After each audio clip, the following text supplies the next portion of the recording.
யோவான் இயேசுவின் மார்பில் சாய்ந்திருந்தான் என்கிறார்கள். எப்போதும் இயேசு நேசித்த சீடன் இயேசுவின் மார்பில் சாய்ந்திருந்தான், இயேசுவும் அவனை நேசித்தார் என்கிறார்கள். இயேசு யோவானை நேசித்தார், யோவான் இயேசுவின் மார்பில் சாய்ந்திருந்தான் என்றால் பெரும்பாலும் இந்த காதல் சம்பந்தங்கள் எல்லாம் ஒரு புறமாகவே இருக்கும். அதில் பெரிய சந்தோஷம் இருக்காது. நீ காதலித்து கொண்டே இருப்பாய், உனக்கு எந்த பதிலும் கிடையாது.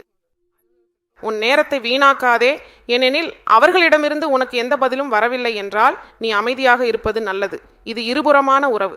நீ காதலிக்கிறாய், அதே காதல் உனக்கு திரும்பவும் கிடைக்கிறது என்றால் அது கண்டிப்பாக கடவுளால் வழங்கப்பட்ட ஆசீர்வாதம் என்று கருத வேண்டும்.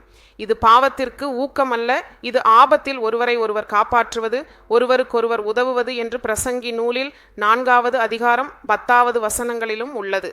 ஒருவராக இருப்பதை விட இருவராக இருப்பது நல்லது. ஒருவர் விழுந்தால் இன்னொருவர் என்ன செய்வார் என்று சொல்கிறார். 2வது பிரதானி காண்டம் 32 1000 பேரை ஓடவிட முடியும் என்று சொல்கிறார். இருவர் சேர்ந்தால் 10,000 பேரை ஓடவிட முடியும் என்று சொல்கிறார். தேவனுக்கு ஸ்தோத்திரம். ஒன்றுபட்டதில் இவ்வளவு சக்தி இருக்கிறது. இருவர் சேர்ந்தால் 10,000 பேரை நீங்கள் ஓடவிட முடியும்.